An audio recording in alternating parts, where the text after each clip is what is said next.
Hello and welcome, I'm Oles Garjuk and you're watching Head to Head with UATV. Today we're talking about Ukrainian juveniles, crime and punishment. In the first half of 2019, Ukraine is testing a project that puts responsibility and penalty for committing petty crimes by minors into a new dimension: recovery instead of severe punishment. The initiators of the project emphasize that victims can benefit from this new system as well. Let's get all the details from Iryna Shyba, project manager of the DEJURE Foundation. Hello and thank you for being with us today. Hello, Oles. So let's talk about the importance of this project. How does it benefit a victim and an offender? Let's start from the victim, because actually in a criminal process, his rights and his interests are left aside. For example, during the traditional criminal process, the system focuses on the offender. The judge, the prosecutor, the attorney, they all want to get conviction, some certain punishment for certain crime that envisaged in the criminal procedural codes or in the criminal code. Right. However, the victim not always gets the satisfaction that he wants. He never hears words sorry. He never hears why the child or juvenile convicted something, why he chose him specifically to be a victim. Mm-hmm. And so he has no explanations that he needs. And that's exactly the questions that are answered during our pilot and during the mediation process between the victim and offender. Okay, you mentioned mediation process. Mm-hmm. Tell us, what is that and how does it make this project function effectively? So our diversion project actually uses mediation to reconcile the offender and the victim. During the mediation process, victim and offender meets together with the assistance of the professional called mediator, who helps them to hear each other better, to actually explain what the harm was made, how the crime harmed the victim, what kind of remedy the victim wants, and how we can help the child to do better, not to reoffend and to change his behavior. Okay, so this is some kind of negotiations between the two parties. Yes. But I think there should be some restrictions or some rules about this mediation, right? At least some mutual consent to... Of course. Mm-hmm. So the precondition for our pilot is actually consent of two parties. It also applies only in the cases where the offender acknowledges that the harm he did. It not necessarily should be a direct consent or direct excuse, but he should at least show in his action, on his word, that he wants to actually restitute what he's done. But it also can apply only to the minor crimes or less grave crimes, because in some grave crimes it might be too painful for the victim to undergo this process. Mm-hmm. And to talk to this offender, to see him or her again. Okay. This is pretty interesting, but is this experience borrowed from somebody from somewhere else, or is this a new system that was just initiated in Ukraine? It's actually the diversion programs, and as a part of restorative justice, is widely used in different countries. It's most popular, I guess, in New Zealand, Canada, US, but also countries more similar to Ukraine, like Georgia, also introduced this in their legislation. Mm-hmm. I think in 2010, Georgia introduced this discretionary prosecution that allowed them actually to divert some cases, some juveniles who committed the crime the first time in their life, to this program. And they actually achieved some great results. What are they? Over 3,000 cases that went to this diversion program were successful, and only 134 juveniles reoffended over some period of time. Mm-hmm. So this is a pretty good result. And in Ukraine, actually, to be honest, project like that, similar project using mediation and some other restorative justice approaches were used by some NGOs, like my NGO, for many years. However, the results were not sustainable, of course, because the NGOs in Ukraine are funded mostly by the donors, international donors, and we don't get funding from the budget. So the new thing about this project, that we are now involved in the official system, the legal aid services, prosecutor's office are helping us to do that. And in the future, we hope that it's going to be a project that will be implemented all over Ukraine by the state institutions. Mm-hmm, mm-hmm.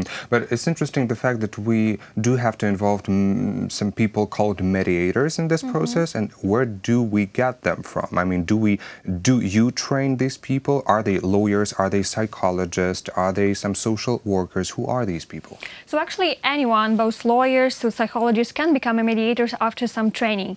But it's not not enough just to take some classes. You also need to have specific communication skills and empathy, and you also need to be neutral to the parties. You cannot judge to both of them, of course, because this is a key principle in the mediators' work.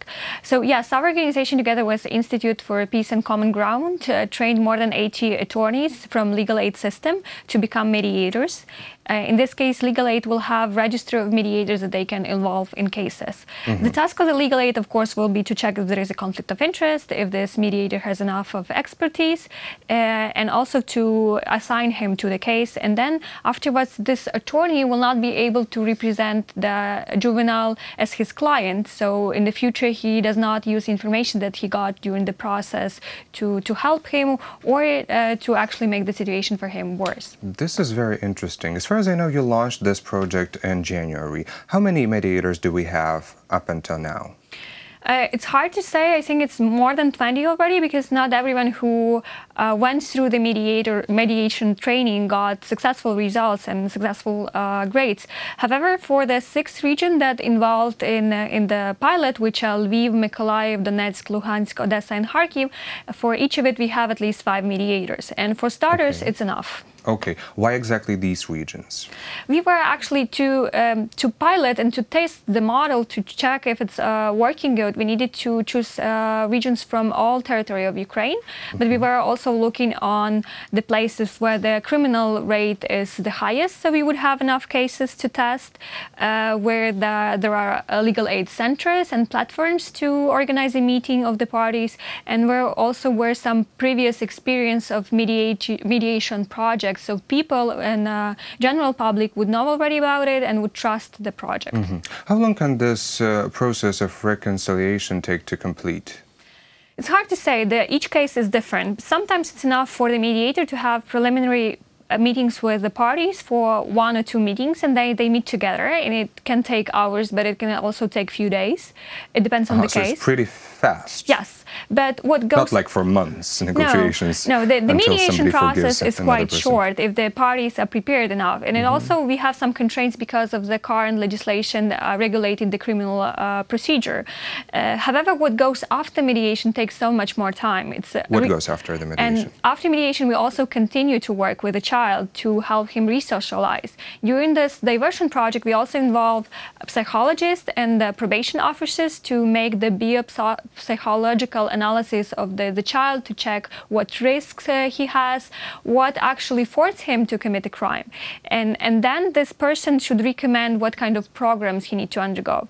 For example, he might have some problems with anger management, or he can have some addictions, and this is something we help him to work with. And it's something that not always the traditional legal system works with. So there is some psychological assistance even after this reconciliation. This is very important, because this children can integrate back into the society, and probably this project can just help them escape from this criminal world, and not having that criminal record that can ruin their biography, as far as I understand.